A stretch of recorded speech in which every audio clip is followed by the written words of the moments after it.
Hi everyone, and welcome to your weekly energy update, a general tarot guidance taking a look at how this week's energies are likely to influence our lives both individually and collectively. Now, for this week, this is one of those moments when I am really grateful that I don't have a wider public because sometimes it's not really positive, so to speak, and whatever we put out there in the world, we kind of consolidate it. And I really don't like to consolidate things which are not really favorable, but neither can I twist and bend what I'm perceiving, the interpretation of my reading in such a way to basically make things look better than they are.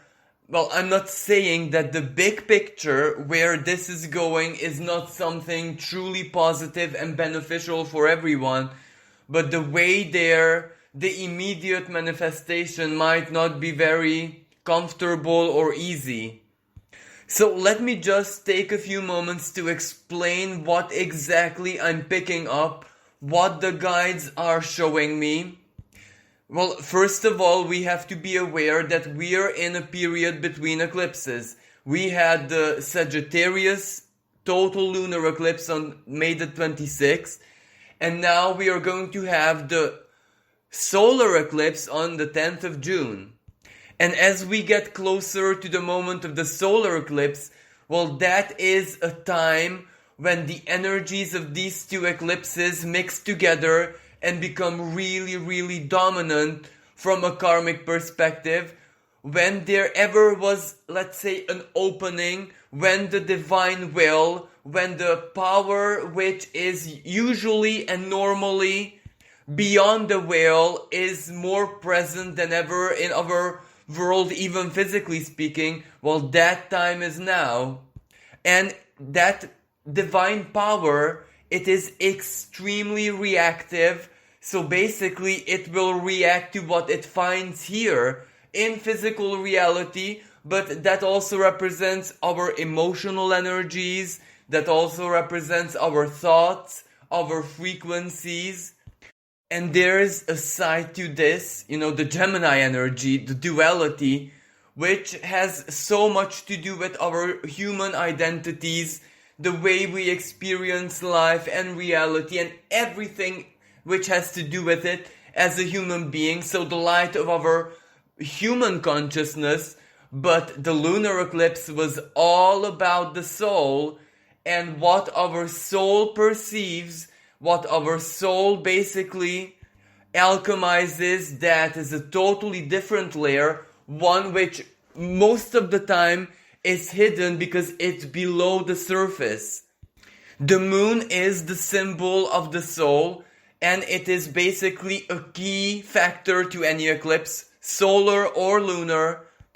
And as this unconditioned, unrefined, let's say unborn, pure creational divine energy, when the veil between the worlds is really, really thin, as in right now, the gateway of the eclipses, well, when this energy meets the soul energy, that is the moment, and that is how, at least from a metaphysical perspective, of what they call the unborn God, that creational power which has no shape and form yet, which basically is the building block energetically and divinely for the future, all of a sudden takes shape, just like, when a chameleon or any other animal who has this camouflage ability meets their environment and surrounding and adapts.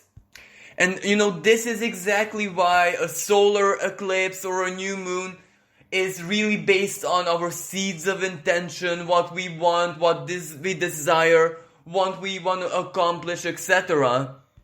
But right now, because these energies are extremely karmic, due to so very many astrological events that has been taken place over the past 2 years, like the Saturn-Pluto conjunction, the birth of the new paradigm, the Saturn and Jupiter conjunction in 0 degrees of Aquarius, all the previous eclipses. Jupiter and Neptune being at the same time in Pisces, one of the most karmic signs. Well, this is a game changer when this unborn God reacts much more to our souls than any other part of the being. And the big reason why I had to mention this before I get into any detail is that perhaps what is within our souls, the moon, which is not just the emotional world in its totality, but it is also our divine spark and the gateway of the human self to the infinite divine. So basically the truth, our own subjective inner truth, the soul, the moon, this information that this pure, unconditioned divine energy, the unborn God at this time finds within us, and one that we really, in a human way, have no control over, well, that truth is not really rose-tinted, and it is not really about infinite unconditional love and acceptance, but rather our souls, from a certain perspective, felt really, really trapped, malnurtured, if this can be used from a symbolical sense. It basically had no soul food anymore. Because soul food is happiness, it is joy, it is basically being able to experience life, existence in all of its nuances, spiritually, emotionally, physically, metaphysically, even, fantasy, illusion, escape, everything, all of that has to do with the soul, and it is basically soul food. So a lot of us, the predominant energy, this doesn't mean that every single person's soul on the planet felt this way, but this means that the vast majority, like more than 70% of the souls present here, incarnated here, felt really, really malnourished, as in almost trapped in a reality which they didn't want to live, which wasn't theirs, and which they didn't agree with. Now, the fact that many people done a lot of inner work not to allow these feelings to become like depressive, frustrating, well, that is one part of the story, but the raw core truth of what the soul felt at one moment, being trapped, not being able to express itself freely, and not being cut off from basically nourishment and soul food, freedom, self-expression, love, joy, connection to other people. Now, it is this energy that really triggers the karmic forces and turns into a chaos, a kind of chaos which has to deconstruct exactly that which limits the soul and give birth to something new, even though that something new is mysterious, undetermined, it is not knowable at this moment. Basically, what the cards and my guides are telling me is that this will be one of those moments, and this isn't just this week, but also perhaps all of June, when we can clearly see, almost undeniably, that reality, fate, karma is really, really not set in stone. This is where it doesn't have to be one way or another way, neither a positive outcome, neither doom and gloom, neither destruction is not really guaranteed in any way, shape or form. This is where we're actually building reality each day at a time, with each breath, with each second. And perhaps it is this natural state of the soul. This is where this natural flow of how reality should build itself was very heavily limited by the modern society, by the governing class, so to speak, by the rich and powerful because they had an unhealthy, almost obsessive control over anything and everything. And it is this control that the karmic energies of this eclipse mix together with the truth within our souls. And as I say, this is something that we have no control over. The soul is basically the eye of the Creator through which it gazes upon its creation, but through us. So that is a kind of truth which belongs only to the Creator. That is basically the divine judgment, if that makes sense. And this is a period where it kind of says that it really doesn't like, nor does it agree with what it sees. Yes, there is free will, and it has to respect free will no matter what, regardless of what that is. But what it actually saw is that, well, free will was taken away because of the control a certain class, a certain, let's say, category of people and energies and, etc. had over everyone else. And basically the power of the soul demands freedom. It demands this to stop. So this is exactly why from a collective perspective, we have the Ten of Swords, the end, the closure of the cycle of slavery basically. Now, as I said earlier, this isn't something that will immediately manifest this week or not even in June. This will manifest over a lot of years, like until 2026. But this is where it truly begins. This is where basically the universal power starts to forcefully close the old cycle, the old chapter, like it or not. No matter who or what has control over it, it doesn't want to surrender. Of course, it still wants time to, alchemize things, outsmart things, readjust things. But this is where the divine says, until here, the end begins now. Of course, this doesn't mean like doom and gloom, the end of the world, physical end or disaster or catastrophe. Absolutely nothing like that. This is where it's just the end of the divine blueprint for this cycle, the closing chapter. And the very first manifestations of this, which perhaps we are going to experience collectively as well, is that the old value systems, money, finances, banking systems, humanity's resources are gonna be affected. This is where the chaos is gonna be on full blast, financially speaking. So this is where we might see that cryptocurrencies and these more fictional value systems will really, really go haywire. It can be basically anything, up or down. It can be for some a total irrecoverable collapse. For others, they will reach their peak. But, this will mean some kind of economic instability, economic chaos, and even social chaos for all of us.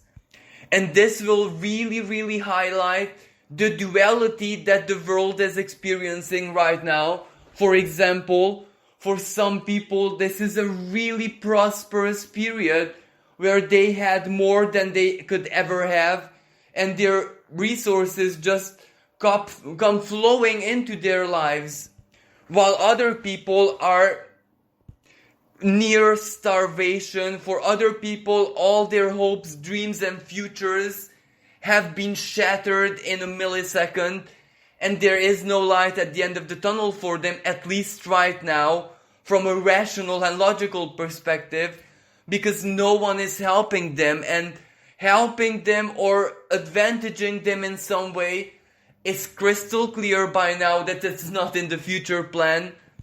So this big truth, this duality, this huge conflict of energies and two realities, basically, two dimensions, the dimensions of the poor and really oppressed and the dimensions of the rich and luxurious will meet each other, and chances are that this meeting will create a big chaos. And we have the Queen of Coins reversed, so in some parts of the world there may be even food shortages, or the transport of food and resources like supermarket chains will be blocked for one reason or another. This can also represent, the Queen of Coins, the physical earth, the crust of the earth, some earthquakes or earth-related events, maybe minor calamities which will really start ringing a bell that the time of change is truly here. But as I said, this is more like a karmic energy. This is like the blueprint. So we might not see the huge changes as in the real deconstruction of the old system until 2026. But those of us who are at least a tiny bit intuitive, or those of us who have like solid life experience, will be able to very clearly understand and interpret from the symbolic karmic gestures that take place on the world stage this week that the change is truly here. And this is where we are truly heading into the eye of the storm. And the old normality or the old way of life is never ever ever gonna return. We're never gonna rebuild that. But the thing is, we don't even know what kind of future we're heading towards until, every soul can decide from a fair and equal position, and that means the chains of slavery have to drop off. This can also represent a huge crisis in the field of work and recruitment workforce. There might be some kind of sabotage there, like people will refuse to go to work, people will protest, people will hold strikes, maybe even in huge international companies which will basically sabotage their activities. So a lot of symbolic events are going to be taking place this week collectively, and it's about value systems, it's about money, it's about economics and financial stability, but as I said, collectively speaking. Also, this King of Swords and the World card, this is where the very first steps to truly hold someone, a country maybe, a group of people, whatever shape and size this will take, to hold accountable someone for the COVID situation and for all the uninspired measures that really ruined a lot of people's lives. So this can mean like a true and valid legal action where someone will have to answer. And also this represents that certain investigations, researches, and even, works of investigative journalists are gonna see daylight. And what is gonna be revealed is not that it's gonna shock people, quite the opposite. It will confirm that they always knew what the real situation was. So if anything, this will really, really consolidate people's ability to trust themselves, their instincts, and their intuition. But at the same time, ironically speaking, all of this chaos, all of this turmoil, all of this instability will actually hold a promise of completion, the World card, where one cycle ends and another one begins, and the end and the beginning can take place at the same time, simultaneously overlapping each other. The ending needs a lot of years to truly close the chapter, but that doesn't mean that the new beginning cannot be born or grow on it. Like when a tree falls in a forest, well, that tree is not gonna be immediately decomposed and basically be absorbed by the soil, but as it falls, new life can immediately start to grow on it. Use it as a resource, use it as a shelter, source of food, etc. But of course, this is just the karmic blueprint. The way we see this playing out on the world stage, well, it's gonna be really chaotic and very hard to understand. Now, individually speaking, it might be as chaotic and as dual as it will be on the world stage, just that it will be a very, very, very personal energy. This is where this week is really gonna be about you and just you. Individually speaking, this Ten of Swords, well, of course, it represents an ending, a completion of one cycle as well, but it can come through also as surrender or simply quitting. But this quitting and surrender is not really doom and gloom. It is not the depressive and painful one, but somehow it will just come from the depth of their soul. For example, people who have been working on a career or something for a lot of years, and they input a lot of work and resources and plans and emotional energy into it, and naturally that means that they want to harvest it, they want to get some kind of reward for it. They will just, for no reason, surrender and give up. They will just feel that they no longer want any reward, and they don't feel sorry for the time, energy, and effort they invested into it. They will simply just walk away. For other people, this will be like surrendering certain dreams that they really, really try to accomplish. And even though they might be in this very moment on the road to success, they will just feel on a soul level that, well, I don't want to share anything with anyone anymore. Life is about me and my story, so that's what I'm gonna do. No more living other people's dreams, no more sharing my dreams and my reality with others. This is just me, my adventure, and the ultimate happiness of my soul. While for others still, this is something really, really positive, because that Ten of Swords can also represent that something that really, really tormented them, tortured them, limited them, for example, like a physical illness or a really bad phase in their lives, is all of a sudden, out of nowhere, just gonna cease to exist, and they will, one way or another, be already catapulted into the mysterious unknown future. They might not feel grounded. That Queen of Coins is reversed, so they might not really feel in their comfort zone, safe or secure. But look at what follows, the Ten of Coins. It is almost like when your house is burned down and you receive every single building material that you possibly can dream of to build yourself a much better, much bigger, much more beautiful and dreamy house to take the place the one that burned down.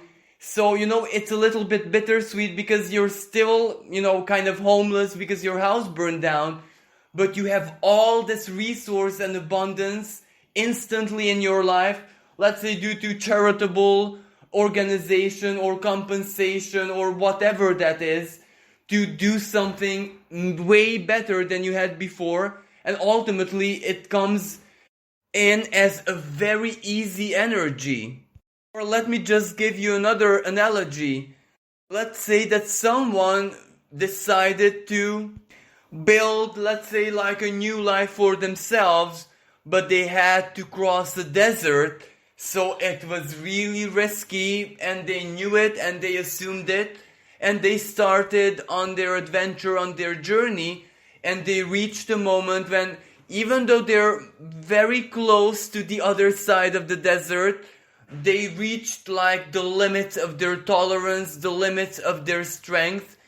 And before dying, because that's what would come normally, they see a huge oasis in a very unusual place where they might have least expected it.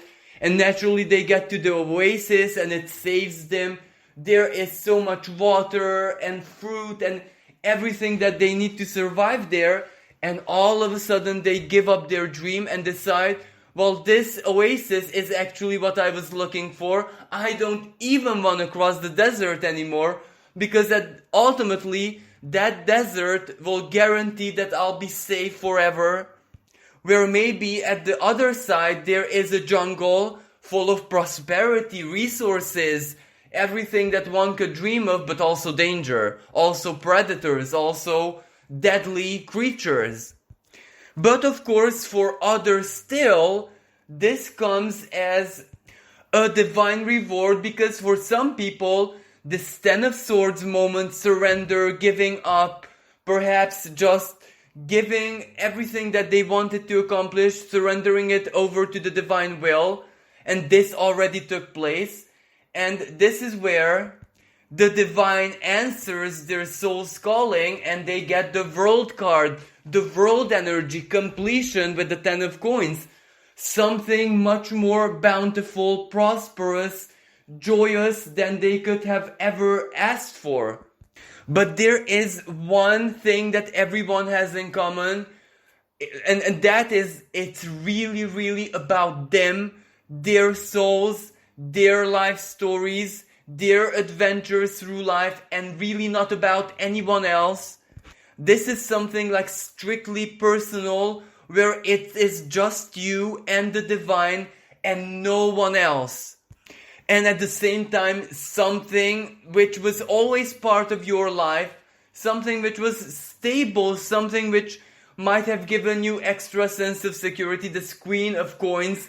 May it be a job, a source of money, a house, a place, a community, circle of friends, family, something which basically was a permanent part of your life, is now fading away. It is being left behind one way or another, and you're moving into something which is just for you.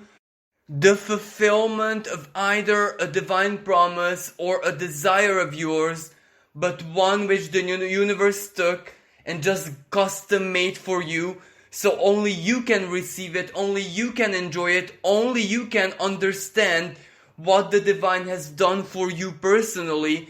So this is gonna be a very, let's say, intimate moment when you just gaze into the divine benevolence. But of course, as I said, for some people this can be instant. For some people the Ten of Swords already took place, and this is where they step into the next and the new. But for other people, this just starts this week, and it will take some time until all of this manifests in their lives. Now, naturally, it's not gonna be like a miracle for every single person on the planet. There are gonna be people who will just lose out for good, for who everything just comes crashing down, and that's the way it's gonna be. But I am 1,000,000% sure that none of those people belong to my audience. You know, divine synchronicity.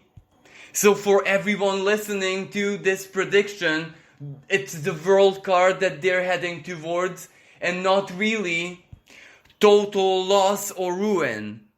But on the world stage, or maybe people in your lives that you know, you might see this happening in the lives of some people where they really reach total ruin. Especially some who were very, very well off, very wealthy, or they might have lived really luxurious lives, and something just happens and it's gone. All of it is gone in a second, in a moment. So on one hand, this will truly make you think, and it will truly highlight the difference between you and that person, of how blessed you always were and how guided to not basically live the same lifestyle, the same morals, principles, etc. But of course the sight is not going to be a pretty one, because imagine the suffering, the horror, the shock, the pain, what are they going to do? And at the same time we might also see in our lives people who we know, People who were always like passionate workers, creators, who usually shared and excelled at something, abruptly, instantly stopping and just saying, I'm living my life now, bye bye. And that is one of the most positive examples, because the happiness that you're gonna see in their eyes, in their decision, is gonna be truly inspirational. Now for the divine guidance, we have the Ten of Cups, the High Priestess, and the Temperance. Now these three cards together are extremely karmic. They are just telling you that something like a self-fulfilling prophecy is being completed in your life, and you're in the middle of that. So even if you might feel a little bit lost, a little bit confused, the High Priestess is the keeper of secrets, so whatever happens in our unconscious or subconscious, let's say, sometimes regardless of how spiritual, wise, intelligent, self-knowledgeable we are, it's still a mystery. But the Temperance is ultimately the card of alchemy, fulfilled faith. So you are definitely gonna be guided somewhere. Something really important and big is being completed in your life. And that is some kind of unity, emotional fulfillment, or leading you into a state of spiritual bliss, the Ten of Cups. The card, in tarot which precedes the Ten of Cups is the Nine of Cups, a wish fulfilled. And the astrological configuration of the Nine of Cups is Jupiter in Pisces, the energy that we have right now in the sky. So the universe is definitely working, and it's working really, really hard for you. And this is where you're not even asked to trust it. You're not even asked to pay attention. You're just being asked to ride the flow, because this is where, as I said earlier in the reading, reality, fate, destiny is not set in stone, but your spiritual and soul level worth is set in stone. So it doesn't matter how the puzzle completes itself. What can be known is that if the universe promised you a certain state, a certain frequency, a certain emotional configuration, well, however outer reality will build that, that is still what you're gonna live, and you can have trust in that.